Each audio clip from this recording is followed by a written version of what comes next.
Dear students, मैं Suresh Chandra Sharma, assistant professor political science. आज हम चर्चा करते हैं प्लेटो के न्याय सिद्धांत के सेकंड भाग पर।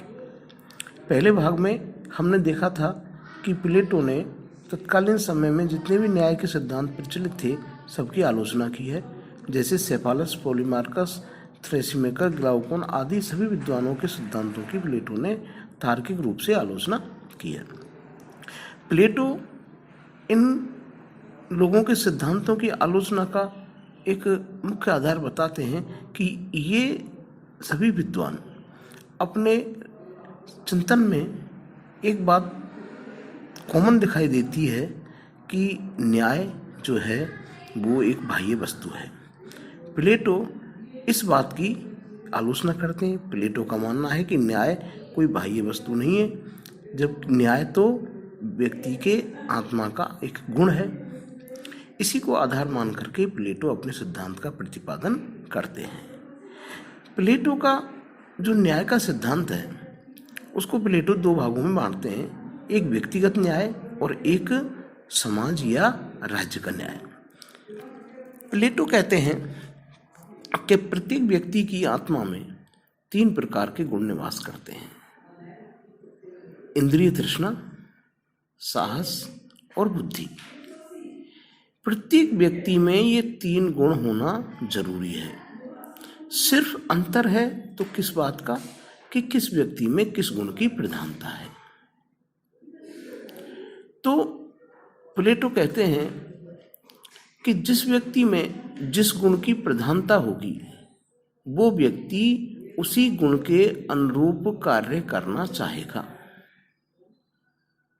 और जब व्यक्ति अपने गुणों के अनुरूप कार्य करना चाहेगा तो वो अपने कार्य को बेस्ट तरीके से कर पाएगा। पहली बात। दूसरी बात, प्लेटो कहते हैं कि व्यक्ति में इन तीनों गुणों का सामंजस्य ही व्यक्तिगत न्याय है।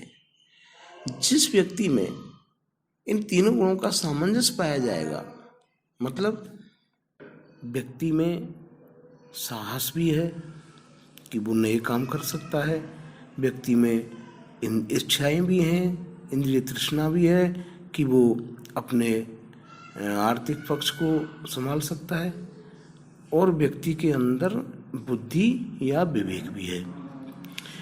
तो जिस व्यक्ति में इन तीनों गुणों का बैलेंस होगा तो वो व्यक्तिगत न्याय पर खरा उतरेगा। अब हम बात करते हैं दूसरे पक्ष की, जिसमें सामाजिक या राज्य का न्याय। प्लेटो कहते हैं कि राज्य जो है वो व्यक्ति का बृहत रूप है, अर्थात जैसे छोटे अक्षरों को पढ़ना कठिन होता है, यदि उन्हीं अक्षरों को बड़ा करके लिख दिया जाए तो उन्हें पढ़ना आसान हो जाएगा। ऐसे ही जो चीज़ें व्यक्ति में आसानी से दिखाई नहीं देती वही चीज़ें राज्य के स्तर पर आसानी से दिखाई दे जाती हैं। इसको दूसरे रूप में देखें तो पिंड और ब्रह्मांड का सिद्धांत, कि जो पिंड में है वही ब्रह्मांड में है। इसके आधार पर प्लेटो कहते हैं कि समाज में तीन प्रकार के वर्ग होते हैं।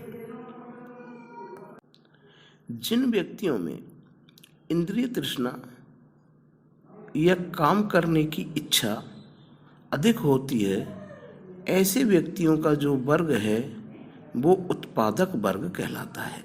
अर्थात जिन व्यक्तियों में इंद्रिय तृष्णा या काम वासना अधिक होगी वो व्यक्ति उत्पादक वर्ग में आएंगे। इसका मतलब हुआ कि यह व्यक्ति आर्थिक पक्ष पर अधिक बल देते हैं। ये लोग उत्पादन करते हैं, स्वयं के उपभोग से अधिक उत्पादन करते हैं।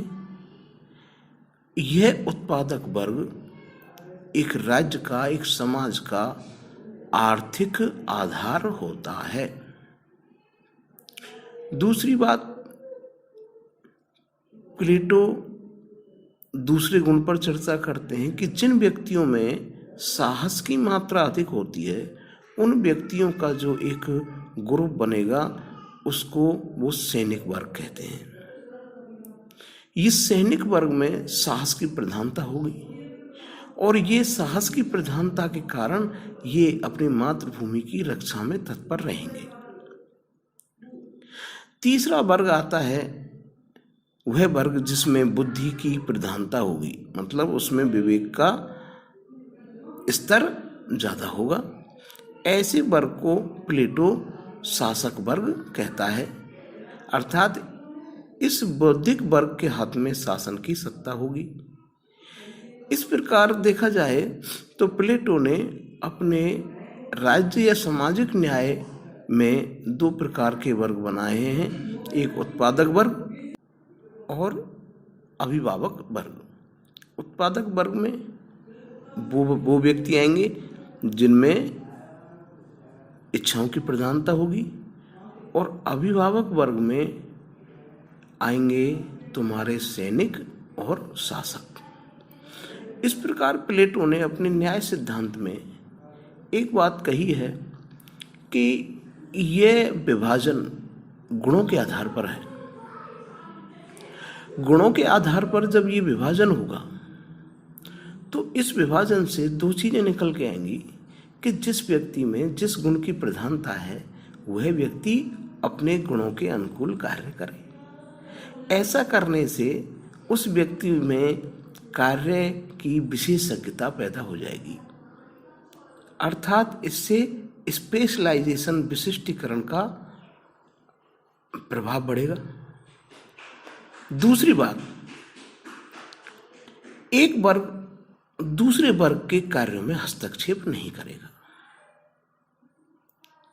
शासक वर्ग जो है वो आर्थिक पक्ष पर हस्तक्षेप नहीं करेगा, शासक वर्ग आर्थिक कार्य नहीं करेगा और जो लोग उत्पादक वर्ग के होंगे, जो आर्थिक पक्ष के होंगे, वो शासन के कार्यों में भाग नहीं लेंगे।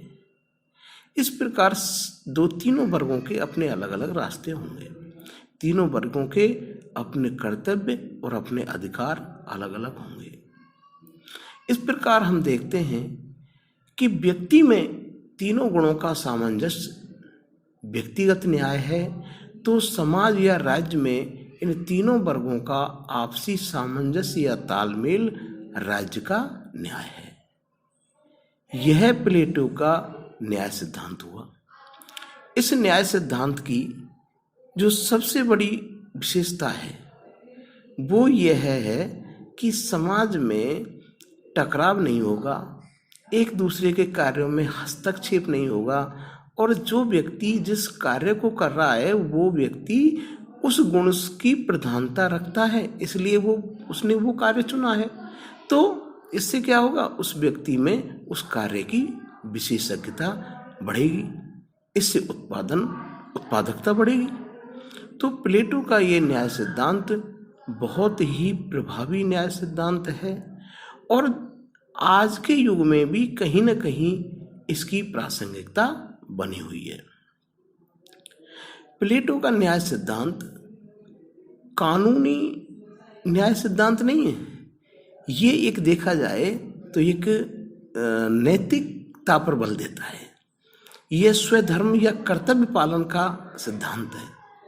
जिसे हम देखें भारतीय परिप्रेक्ष्य में तो ये स्वधर्म, जैसे जिसमें श्रीमद् भागवत गीता में कहा गया है कि स्वधर्म, अपने धर्म का मतलब यहाँ किसी रिलीजन से नहीं है, धर्म का मतलब है अपने कार्य से, अपने कर्तव्य से। तो इस प्रकार हम देखते हैं कि प्लेटो का न्याय सिद्धांत कर्तव्य परायणता का सिद्धांत है। अब हम अगले वीडियो में चर्चा करेंगे प्लेटो के न्याय सिद्धांत की आलोचनाओं की, उसकी विशेषताओं की, महत्व और वर्तमान में प्रासंगिकता की। मैं उम्मीद करता हूं कि प्लेटो का न्याय सिद्धांत आपकी समझ में जरूर आया होगा। Thank you.